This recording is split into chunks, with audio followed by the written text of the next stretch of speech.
Hey, welcome to the Professor of Perseverance podcast, where we interview people who have overcome tragedy, challenges, adversity, difficulty, whatever you want to call it. They've overcome it and they have kicked the butt and moved on in life as a result.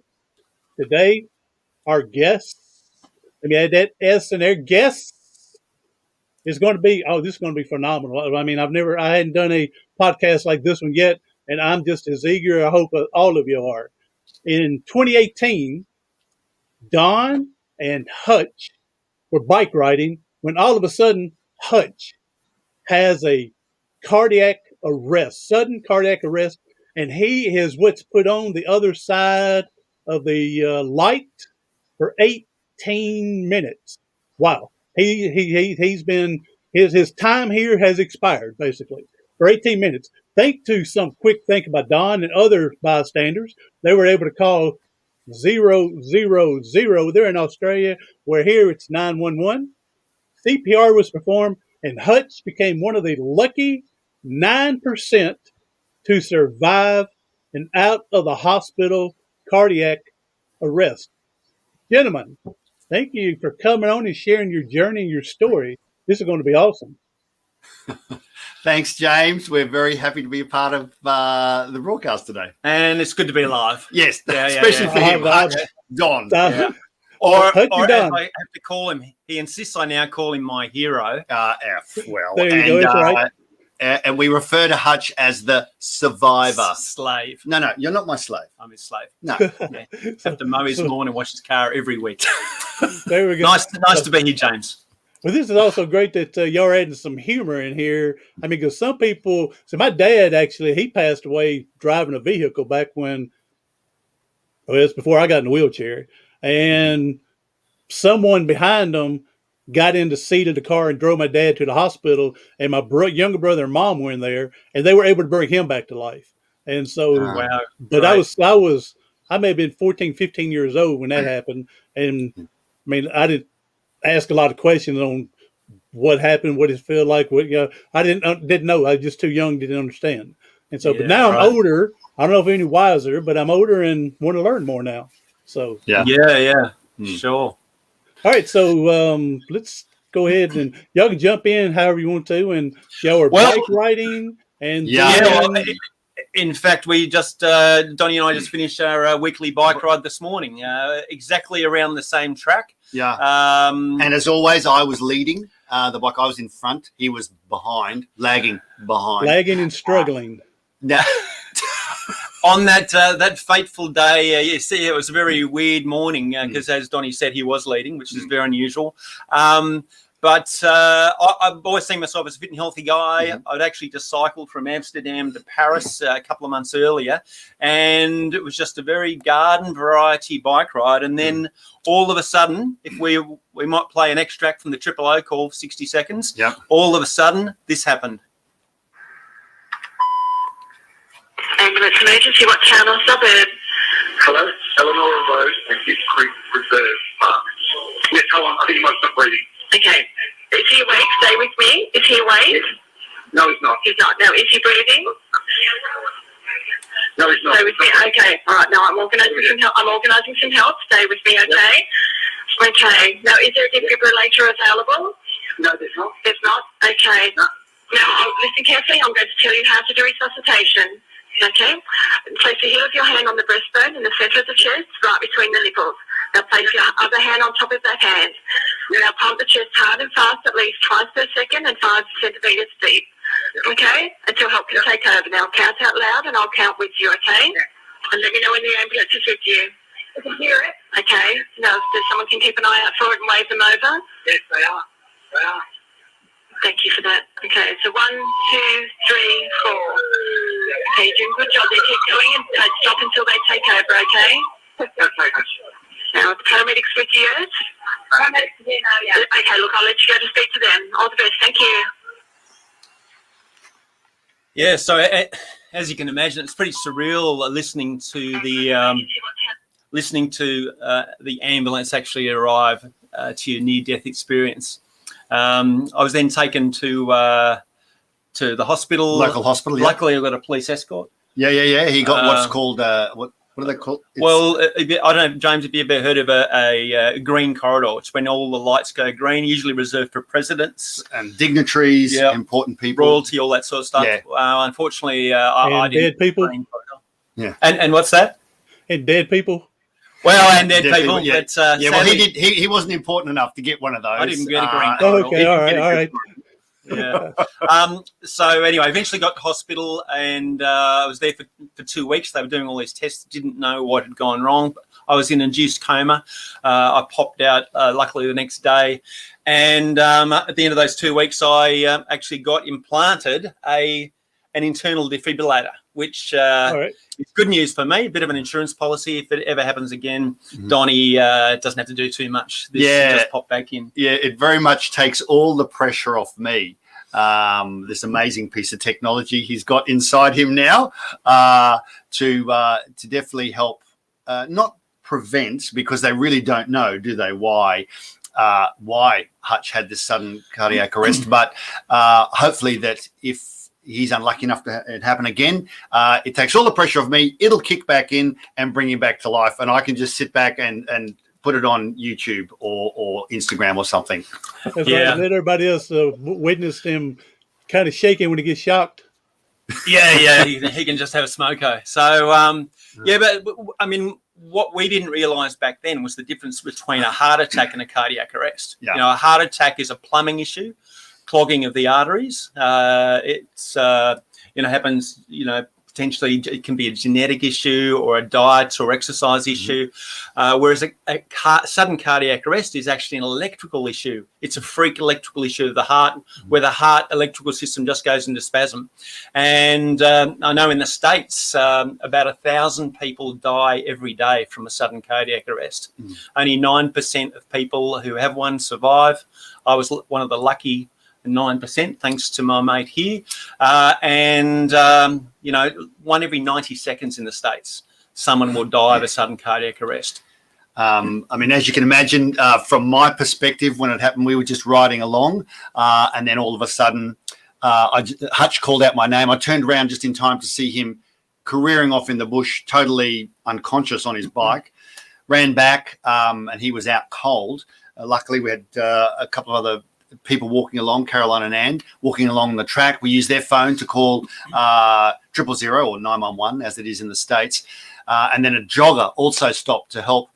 And the thing that we're really big on is trying to get this awareness out there now after our experience of how important it is to know how to resuscitate someone in these situations. Because, when the O operator told us to start giving CPR, it was only then that I realized it had been like more than 25 years since I'd ever done same with me any sort of training, and it keeps changing all the time. It keeps changing, yes.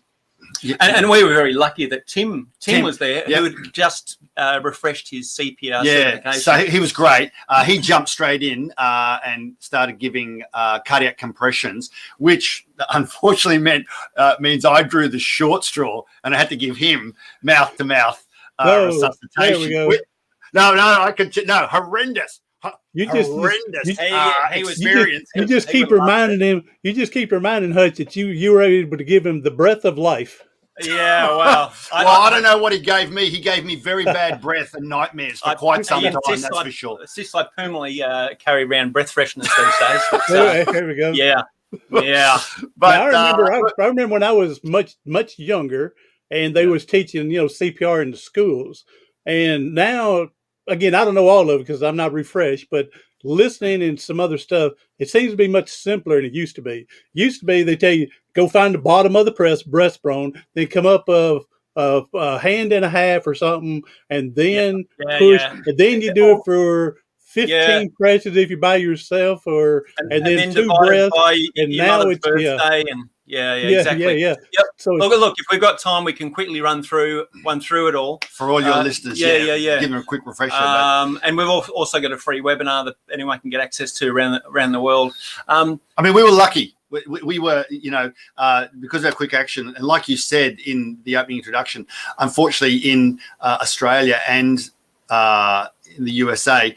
Unfortunately, only 9% of people who have a sudden cardiac arrest survive, and we are really super thankful that Hutch is in the 9%. But on reflection, it all comes. I'm pretty chuffed as well.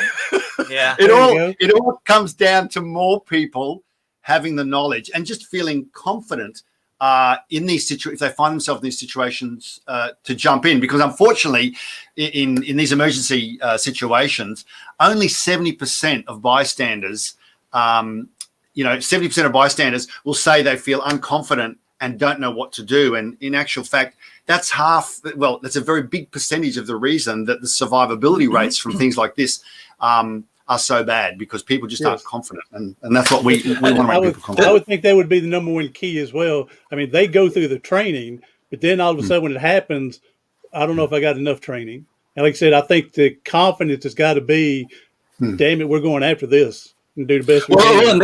Look, and the key mantra is any attempt's better than no attempt. Yeah. And the good news is the Seattle, and I think it's King County area up there in the top left-hand corner, are actually the world record holders in survivability. And whereas most places in the States and Australia, Canada, it's about a 9% survival rate. The Seattle area has a 62% survival rate. Wow. World record holders. Congratulations up there. So move to Seattle if you want to live longer. That's it. So the two main reasons are they have a greater percentage of people who are CPR friendly, CPR aware, and a greater percentage or a much higher rate of public access defibrillators in that whole area. So they're much more aware of what needs to be done. So 62%, 7 times the average is amazing up there. So they're kind of the role model in providing community heart smart, heart safe environments up there. Yeah. All right, Hutch, I want to ask you this. I know it's a dumb question. No dumb question. And I'm pretty dumb, so. Well, I just say, I used to be a school teacher, and I used to tell the kids, no, there's no such thing as a dumb question. One day, one kid asked a question, I said, it may not be dumb, but it's pretty close to it. So, can we use that? Yes, sir. Yes, sir. But here's the question, and I'll say, James, the good news is, if I give you a dumb answer, it's because Donald didn't give me mouth to mouth very well, and I've got a little bit of brain damage. That's right. Yeah. There you go. I want to know, because we hear stories from people that have come back from CPR death experience, and we hear the light on the other side. It was getting closer to something. Some people say I was given the option to come back or stay, and so just wondering, floating above my body, looking down, or yeah. It's the question you always get asked, isn't it? Well, it's a very survivor Hutch, very common question. Look, it's interesting. It's very interesting, and everyone who's listening, lean in, because we hear about going up the tunnel, and there's a light at the end of the tunnel, and maybe seeing relatives, and I've never met my grandparents, my dad, both my grandfathers, and all that sort of stuff, and then we get the option of, do we stay, do we come back, or in my case, do we go down the stairs and it's very hot down there? Yes. So, look, the short answer is a sudden cardiac arrest. For me, it was like being anaesthetized. Sudden cardiac arrest happens in seconds. I blacked out, heart stopped. Dead for 18 minutes. Dead, clinically dead for 18 minutes. Where they then tried to revive me. Two shocks with a defibrillator. The AMBO was doing cardiac compressions in the ambulance on the way to the hospital to keep oxygenated blood to the brain. I was put into a coma. I was on an ice bed, and they put a lot of drugs into you. The answer is, for me personally, is I don't remember a thing. Sorry about that, but I don't remember a thing. Now that's perfect, honest and authentic. No, that's good. It actually took, and Donnie can talk to this, it actually took me a number of days to start to get my memory back. And it took me probably 5 days before I got back to, I'm going to say, my normal, which isn't that normal. It would be fair to say it'd be fair to say, James, and correct me if I'm wrong here, Hutch, but in Hutch's recalling and memory, he from what has happened, he lost all thought. Bowel control. No, you didn't lose. But thank heavens, I didn't want to have to deal with that on the bike trail. You can't remember anything from. You can remember up to maybe the morning of the day it happened. You have memories to that. Yep. Then you have nothing almost for 4 days. Yeah, probably. And I don't know if it's like Hutch said. We don't know if, and they said that the powerful drugs that they give to induce really does shut all cognitive thought down. And I also don't know, I wonder too, physiologically, if really the body goes into such a state of just trying to keep the critical parts, the brain and the heart, like all of those sorts of things, tries to put all its resources into that things like memory and everything like that just gets shut down, and like that, they stop the record button, which is why they put you on the ice bed. I mean, friends were saying that I was in ICU, shivering, but unconscious, because the ice bed is designed to shut down all the peripherals and just focus on the essential organs. But I mean, I wonder whether I've looked into this a bit myself with interviews of a whole range of people on YouTube. I wonder if I don't remember anything. I wonder if there is a light at the end of the tunnel, but I don't remember anything because of the drugs. I wonder if psychologically your body cancels out or blacks out that trauma.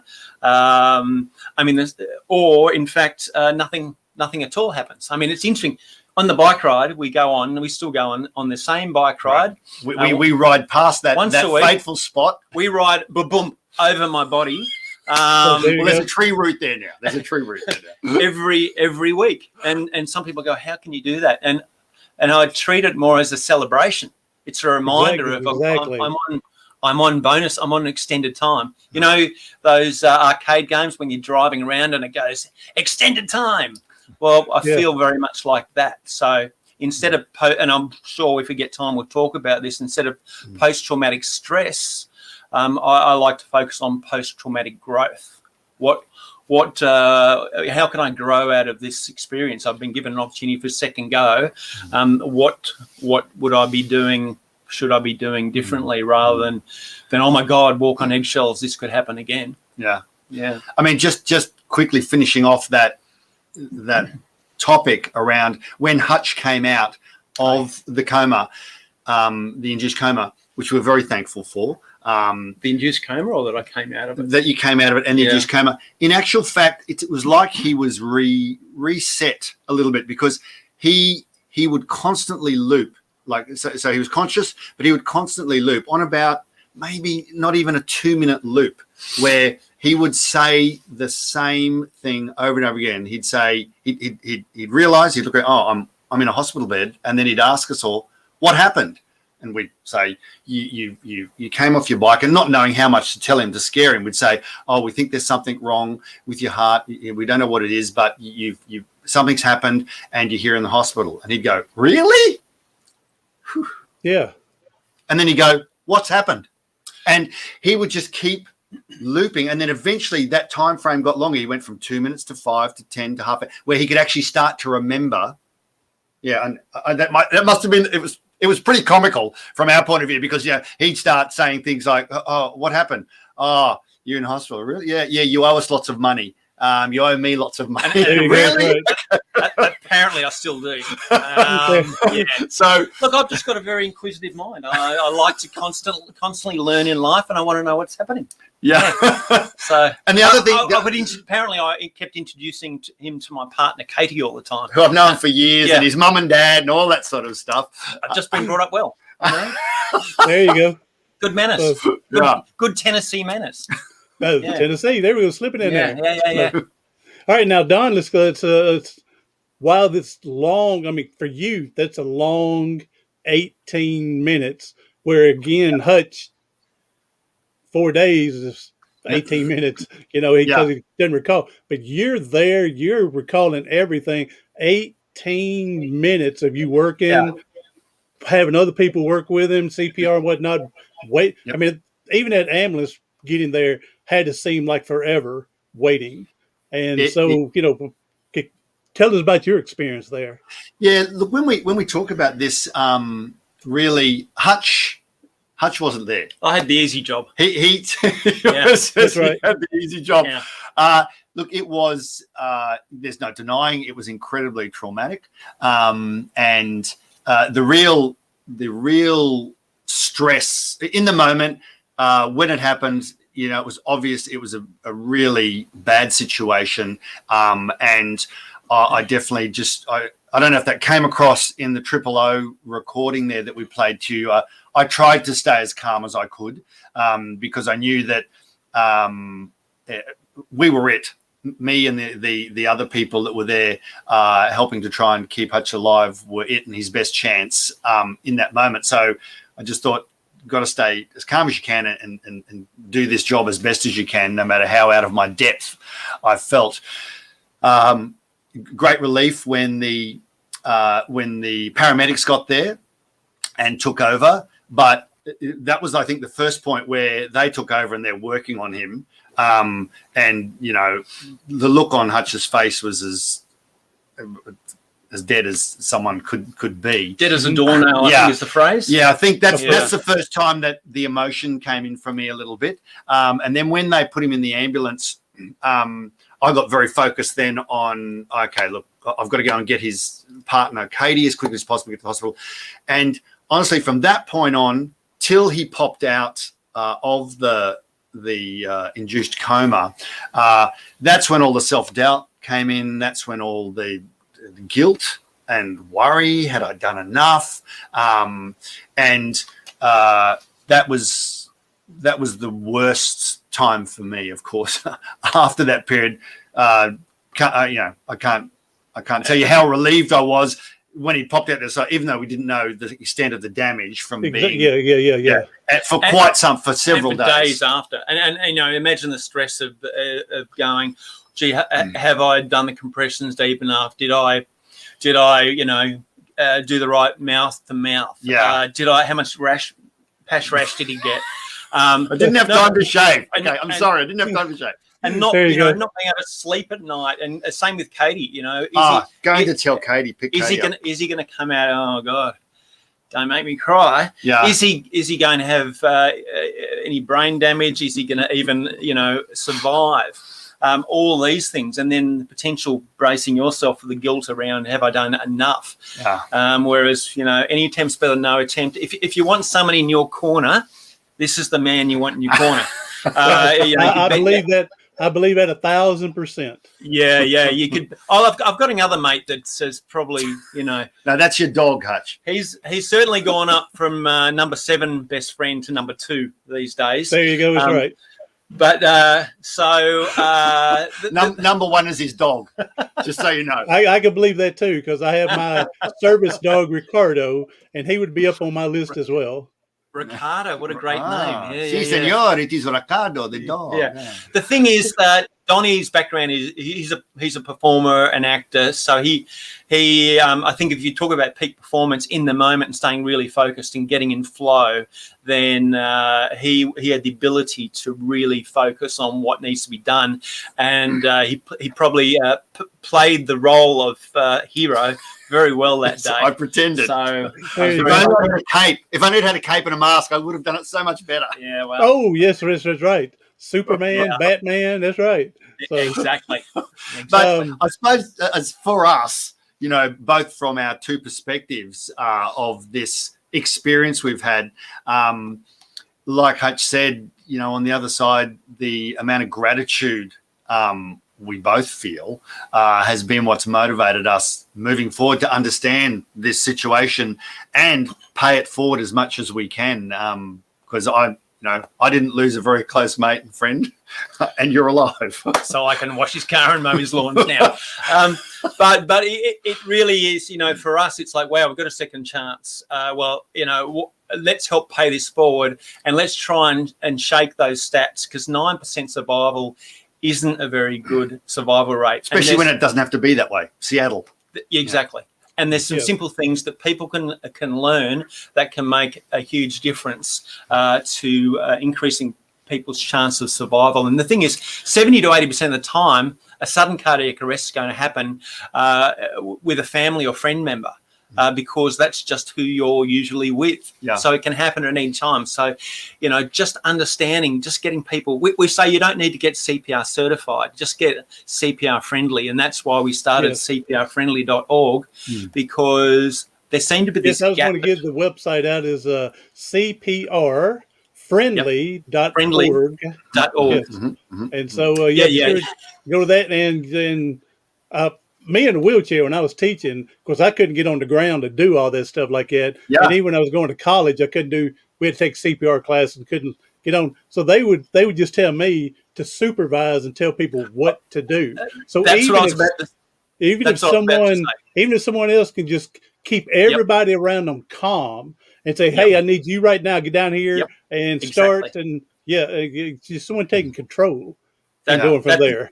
That's what I was about to say. And in our trainings, we've created all this free training where this is a not for profit that we've set up. It's really just to help pay it forward.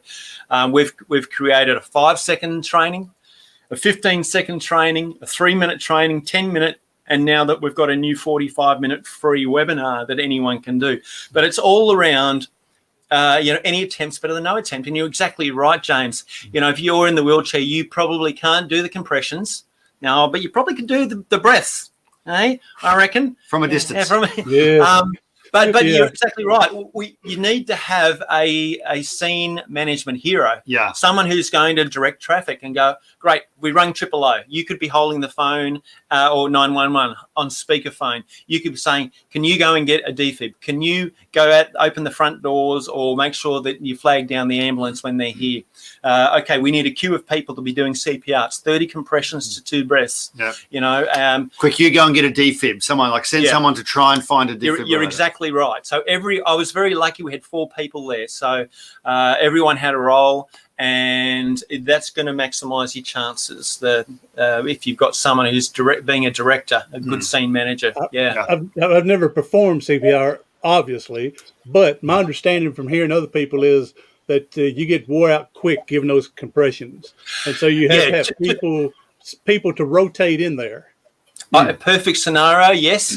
We've even taught CPR to 90-year-olds at nursing homes, and for them, they can't get down and do the compressions with their arms because they just don't have the strength and upper body strength. So we teach it by getting them to put the heel of their foot onto the patient in their chest and just hang onto a chair or something and just lean in and use their foot because it gives them hope. Yeah, and look that looks brutal. And if you're looking at it, you're going, "What are you doing, standing with chest?" But in actual fact, any attempt's better than no attempt. And if you don't have the arm strength or the ability to get to the ground, it is a perfectly good way to administer compressions and keep that oxygenated blood going through the person's body. That's the sound. I mean, it sounds realistic to me that if you don't have the arm strength, you should have the leg strength.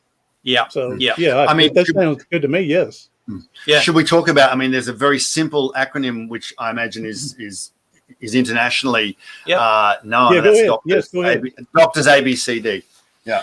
So Doctors ABC stands for D is for danger. Just first of all, make sure that there's no danger for the first responder, electrical or water, or sometimes family members can be your biggest danger because they're hysterical. Don't do compressions on his chest. He's got a broken rib. Well, he's going to die anyway. R is for response, trying to see if the person is responding, and there's a simple acronym for that, which is COWS, where you just get down very close to the person and say, "Can you hear me? Open your eyes. What's your name? Squeeze my hands." The old school used to be grab them by the shoulders and shake them. Exactly. Yes. That is definitely out now. It's definitely just try and elicit a response through the COWS acronym. And using all the sensors, just in case they've got a spinal injury.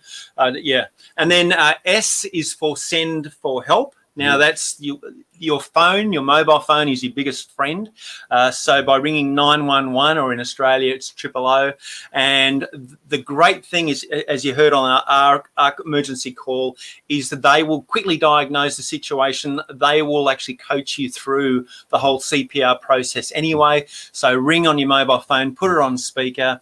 Ideally, they will send for help as far as ambulance goes. You might have heard also that on the call they said, "Have you got a defibrillator?"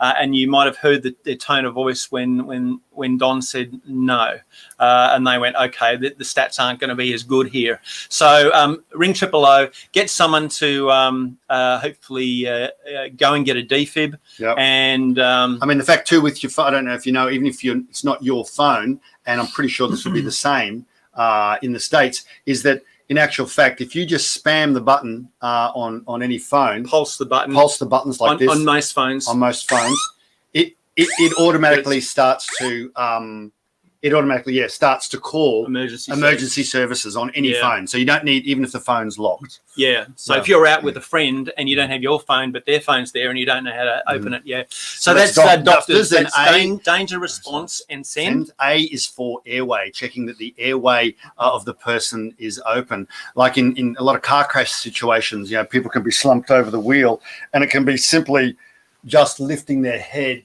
to open the airway to let air in, and they can start to respond again. Or there may be debris in there. In these situations, it's very normal for a body to throw up and stuff like that. You just need to clear, as well as make sure that the tongue is free too. Make sure the airway is clear. So that's A and B. We used to call it sweeping. Take your two fingers and sweep the inside of the mouth.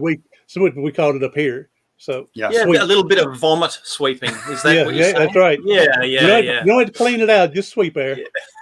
Right, a podcast talking about bodily fluids. Vomit Excellent. sweeping. Talking about vomit sweeping. Beautiful. Okay, so A is for airway, B is for breathing. So you want to check whether they're breathing, and again, you can do that through this in 10 seconds, just listening, feeling, and looking to see if there's any chest rises, and that's the key. If they're not responsive and they're not breathing, then you have to start C, which is cardiac compressions, and that is simply looking at the chest. Just locate the nipples. Stick the palm of your hand on the breastbone, exactly halfway between the two nipples, and you'll start to do 30 compressions to 2 breaths in a cycle. 30 compressions to 2 breaths, pushing down a third or 5 centimeters the depth of the chest is what you would do to do proper cardiac compressions. Sometimes here in the States, you say third. We have no idea what a centimeter is. Yes, 2 inches. Isn't that sad? That's pitiful. Our country is so far behind on metrics. We're so far behind. It's 2 inches? 2.5 inches? Yeah. You have to tell us, So basically go as deep as you can, but make sure you're recoiling. Yeah. It doesn't matter. You can't go too hard. The rule of thumb is if you don't think you're pushing hard enough, push harder. Yeah, I can see that. And here we go. Listen to this. Listen to Mr. Winger. Here we go. 40% of the time, you'll break ribs. So Donnie broke 3 of my ribs. It was not me. It took me 6 months to a year for my ribs to actually come good again. And I might sound like a whinger, but No, I've heard stories about that before, and that was one hesitant of people. I don't want to break their ribs, and like you said, all right, don't break the ribs. They won't live, but don't break the ribs. Exactly. And if they don't survive, they're not going to feel the ribs anyway. Exactly. Our little mantra is you can't kill a dead person. Yep. That's right. That's right. Yeah. So there we are. Doctors A, B, C, and last is D. D is for, and D's only kicked in probably in the last 5 or 10 years. D is for defibrillator. So the defibrillator, which you probably see on, TV shows, two Clear! channels, Yep. is the only thing that can restart a heart after a sudden cardiac arrest. Because remember, a sudden cardiac arrest is an electrical issue of the heart. A defib will actually reboot the electrical system of the heart. That's what it's designed to do. So you want to get a defib as quickly as you can, ideally within a couple of minutes. The quicker you get it on someone, the more chance they have. Every minute of inaction reduces someone's chances by 10%. So all you do is get a defib and just press the button to turn it on.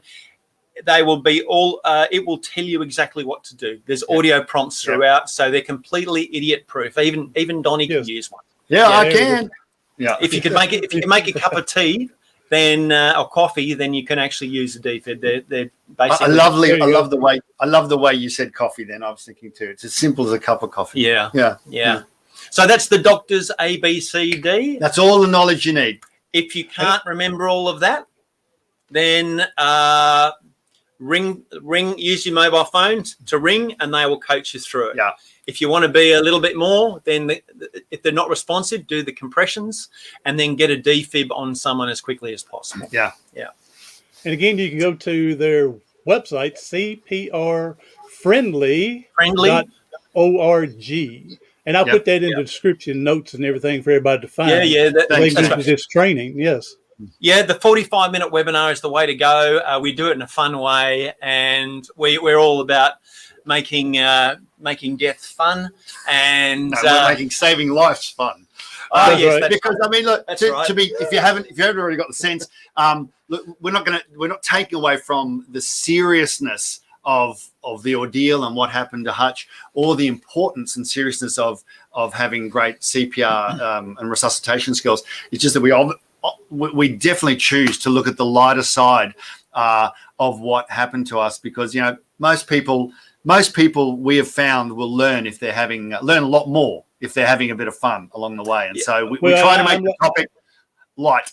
Well, I'm like you that there's too many people that take life too serious, and then they're afraid to venture out to try something new. And so this could be a hindrance, holdback, if they're too serious. So get out there and learn to do this. I may be out there one day, and I need that 9% to increase. So from one of y'all one day out here on out in the States here. So now let me ask this question here, gentlemen, both of y'all, to both of you. You played early on. You played your 911 or 000 for your what happened. Yeah. Even though that's 3 years ago, not quite 3, but we're approaching 2018, 2021. Is that still emotional when you hear this going on, or is it now you've done it so many times? Great question, James. So we did a presentation, a live presentation the other day, and for me, it was, let's say it was not my turn, but yes, it becomes I almost started to cry again. You don't know when it's gonna. You don't know, but because we have heard that recording many times.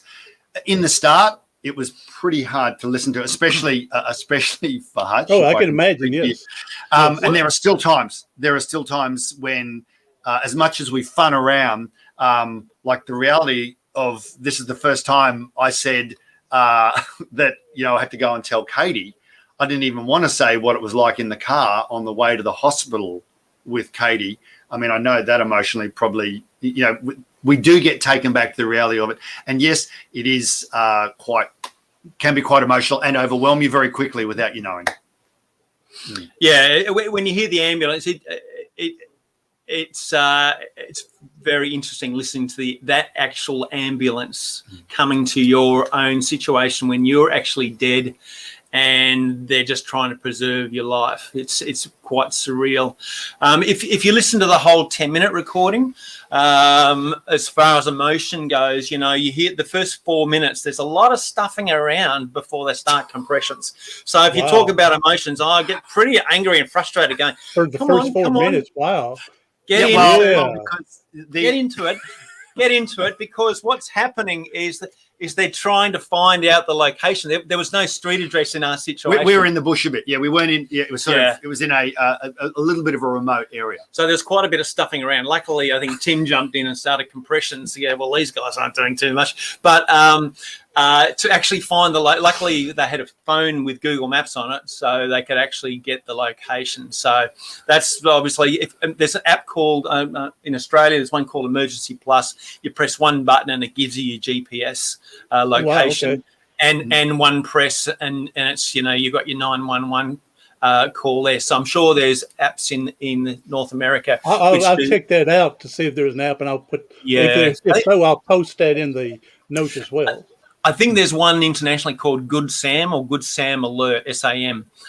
So that's a really good thing. So we've got that app on our home screen in our phones because something like 35% of the time, you don't know your location. Or you could be at a friend's house. You've been there a million times, but do you know their actual street address? Well, no, with everything going on, exactly. You're not thinking clearly. Yeah. Well, that's it. Yeah, so... it's interesting. I think a lot of the post-traumatic stress is because the way I look at it is I go, I'm the lucky one. I've got bonus time, and I've now got a defib in my chest, so I'm lucky. I'm well looked after. I can't be too stupid. But for people like my partner Katie and Don, they went through the actual, trauma, and even Katie, my partner. Well, for about a year, she was very much, where are you going? I don't know. I'll go downstairs and get the paper from the front lot. No, I'll take the rubbish out. She almost had a tracking bracelet on my ankle, to where is he? What are you doing? The uncertainty if you're coming back. So, well, that's right. I can see that. And I remember a few months after when we were back bike riding again, and we had bumped into one of our paramedics. And so we had a chat with them for about an hour, and then I got a phone call. I said, "I bet this is Katie," and it was, because she was looking on Find My Phone, or Find My Friend app, and he was staying still again in the one spot. I was stationed for an hour. So the post-traumatic. She got triggered, and the post-traumatic stress for her came back, and she was just ringing to make sure I was okay, which is great that I've got a partner that cares. But, it can be really challenging for the partner until they build up more confidence and more certainty around it all. Yeah, and as you can imagine, James, in these situations where someone has a near-death experience or is lucky enough to survive, a lot of them actually, as we've found, will end up totally changing their life. They will tread on eggshells. They will change their diet. They will all of this sort of stuff. And the great thing about Hutch is that he is. There's a lot of great things about. No, we don't have to go into that. We've got. No, we don't. Is that the great thing is that he is pretty much living his life before this happened. He's now living exactly the same way as he did before, and he's not treading on eggshells. He's living his life to the fullest, and that's an important message for anyone who goes through these sort of traumatic experiences. Is that jump back on the horse, but in your case, bike, and go at it again. So that's what I'm trying to get through some of his podcasts. Is we all go through something, and what's the best thing to do is conquer it. And to continue living the best life as you can. Don't live on the eggshells. Don't get in the bubble wrap and hide away from everybody. Get out there and live it from everyone else. Well, and I think we're really trying to own the situation and raise the awareness that if it can happen to me, it can happen to anyone. That's why we started CPRfriendly.org. We went, okay, look, there's a lot of little videos on YouTube, or you can go and do your St. John or your other technical training. But there's got to be something in between, which is a bit of fun and easy to learn, because we find the only people that do CPR are those that have had a personally relevant experience for themselves, like us and our family. Or if you have to get CPR trained, you have to get certified and qualified, like personal trainers or physios or teachers or whoever it might be. So we wanted to create something in the middle that's fun, easy to learn. My background's in being educator, and Donnie's background is in comedy and performance. So we brought what we think are some of our key skills together and tried to create something fun but educational. And that's why the webinar, we had a lot of fun putting that together, and we hopefully want to get it out to as many people as possible. It's all free, and they can just quickly learn in a fun way CPR. We take a lighthearted look at it, but give them the serious bottom lines to what they need to do to be able to hopefully save a life as well. Erica, thank you for coming in. She says she'll catch you after we're done. She's got other things she's doing, but thank you for coming in, Erica. And so, Erica, when you come in now, Hutch actually passed away bike riding, and Don and others performed CPR and brought him back and gave him some more borrowed time now. So, all right. Thank you, Erica. Hi, Erica. Hi. Erica. Now, luckily, this isn't a hologram. Yeah. Oh, that's right. Yeah. Hey, now, I love your humor. Again, I've been with some people, they're just so serious. It's hard to really do a show when they're so serious. And I'm not pinpointing any one of my other podcast guests out here. But I'm just so this is the podcast to watch. Let's have some fun. Let's learn. Live like best we can. Now, I got something to add to your 000 tape. Again, what we would call 911. With your humor, when the ambulance, you can hear the ambulance coming in the background with the siren. Back in the 60s, they used to blow the horn for the cavalry's coming. Yeah.